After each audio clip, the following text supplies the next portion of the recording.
Serious, soldiers of Reddit who fought in Afghanistan, what preconceptions did you have that turned out to be completely wrong?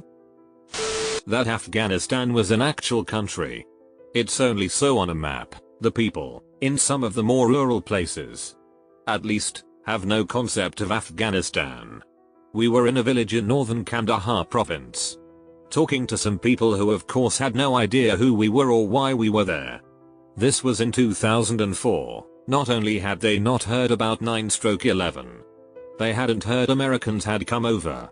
Talking to them further, they hadn't heard about that one time the Russians were in Afghanistan either. We then asked if they knew where the city of Kandahar was, which is a rather large and important city some 30 miles to the south. They'd heard of it, but no one had ever been there, and they didn't know when it was. For them, there was no Afghanistan. The concept just didn't exist. Oh. Also about the fighting we did. I had in my mind that it would be these organized ambushes against a somewhat organized force. It may have been like that for the push, Marja.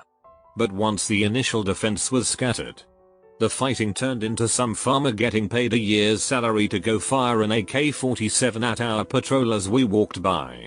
I mean, no wonder there was so much PTSD going around. It doesn't feel okay when you killed some farmer for trying to feed his kids or save his family from torture that next night. It feels like it actually. That they had any idea why we were there. We'd ask them if they knew what 9/11 was, and they had no idea. We'd show them pictures of the WTC on fire after the planes hit, and ask them what it was. Their response was usually that it was a picture of a building the US bombed in Kabul, their capital. Kind of mind-blowing that they are being occupied by a foreign military force and have no idea why. That we would be fighting the Taliban. The majority of people we managed to detain had been coerced into shooting at us by the Mujahideen, which is made up of all sorts of people who had kidnapped or threatened their family. The most glaring example of this was when our free on board, forward operating base was attacked by a massive VBIED truck bomb that blew a hole in our wall. Suicide bombers ran into the free on board through the hole and blew themselves up in our bunkers. Every single one of them had their hands tied and remote detonation receivers, so they couldn't back out. Edit. Thanks for the gold. Their concept of food. In their culture, if anyone had food, they were to share it with everyone around them. This is even if you only have enough for one person to have a snack. It was almost as if they didn't believe food could be owned by a person. Some of the Afghans I worked with would be offended if I ate anything and didn't offer them some. I guess also that I would actually be working with some Afghans. I didn't expect that to be a thing. Edit. Yay. My first gold. Soldiers tend to train for fighting at sub 500 meters. At least I always had. Not being able to see the enemy wasn't completely out of the norm for training, but they were usually within the effective range of our small arms. Come to Afghanistan and we were getting fired at by invisible enemies on the side of mountains a kilometer plus away. We hardly knew we were getting engaged, let alone went into contact drills. They told us we were going to fight the Taliban. Turns out, there is no way to know who is Taliban, or what Taliban is, or what they look like. A guy will be bringing his kid to your clinic one day, then shooting at you the next. You'll make friends with a kid on an airdrop, then see that kid slit another kid's throat on patrol a week later. There is no enemy and no goal. The people don't even understand who you are or why you're there. Many of them believed we were invulnerable demons. One elder tested this theory by sending a small child to try and stab me in the back with a knife, which was made by welding a blade onto an old .50 calorie casing.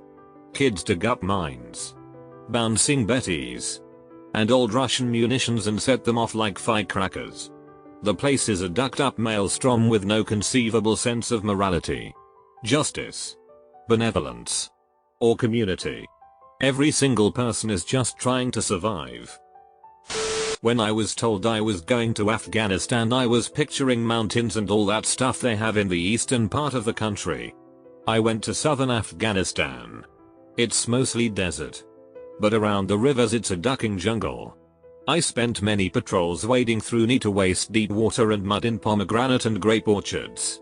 Most of my training leading up to deploying to Afghanistan had been geared towards urban operations and convoy operations. What I ended up doing was small, squad-sized dismounted patrols through rough terrain. Also didn't expect to be as close to the enemy as we usually were. Usually less than 50 meters was our engagement distance. That it was really a war. It's just people sustaining other people, with a lot of nothing actually getting done. As someone who was a gunner for most of my tour, we mainly did transportation missions from Kabul to the eastern province. We never saw any action. And to this day I thank God for that. The fact that a lot of my time outside of convoys was spent either sleeping, eating, or gaming surprised me, I suppose. But in the end, we're just there to provide presents, and not expected to actually accomplish anything. The amount of awards given out back in Kabul for people simply hitting a high quota of maintenance repairs threw me off too.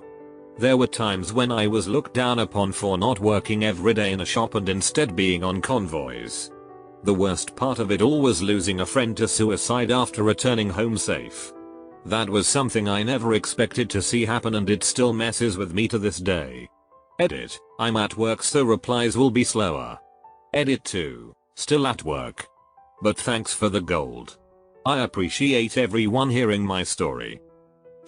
Was in the Tangi Valley and we had 2 of our 4 of HMMWVS broke in the middle of a town. The whole village male population came out to help us dig out our vehicles. Talking like 100-200 people who were digging, and it right next to us and with us. Sun went down and it started to snow. Everyone left. We got attacked that night. The villagers didn't want us there. Not because they hated us, but because they knew their mud huts were about to get tucked up in the attack that would happen that night. Christmas Eve. I think 2010. My perception that was completely wrong is that all the locals hate you and they want to try and kill you 24/7. As I stated, that is completely wrong, and it was the opposite of that. The local Afghan population, and ironically the Taliban, were extremely nice to us. They would rather have us there than the Taliban. Where I was stationed was the heroin capital of Afghanistan. I actually believe in the world as well. We were also told that the majority of the Taliban were from this area as well. Because of this, a lot of them didn't want to fight in their own backyards. The locals were happy with us because we kept the peace and helped them out as much as we can in a combat environment. We actually brought an economic boost for them as well. The local shop owners loved us because we would always buy monsters, pop, cigarettes, and chips off of them. We would buy food off of other locals on a weekly basis. Oh yeah, that's another perception I had that was wrong. Those duckers can cook. And I mean cook. They had the best chicken and potatoes and made the best bread. As I stated already, the Taliban soldiers didn't have a problem with us either. There are many times we would hear that the higher up Taliban leaders would call the local guys and flip the duck out on them because they aren't trying to kill us, and the local dudes would just be like, hey man, we're good. They are good. They aren't doing anything to harm us. We just want to chill. They will be gone sooner or later. I'm not hitting you. That's how their conversations went. There would even be times that the Taliban were forced to do their job that they would have other local people place the IEDs and make them so ducking obvious. Like textbook IED laying so we can see it from a mile away so none of us would get hurt and they can pass it on and say they did their job. This was great to write. Thank you for asking.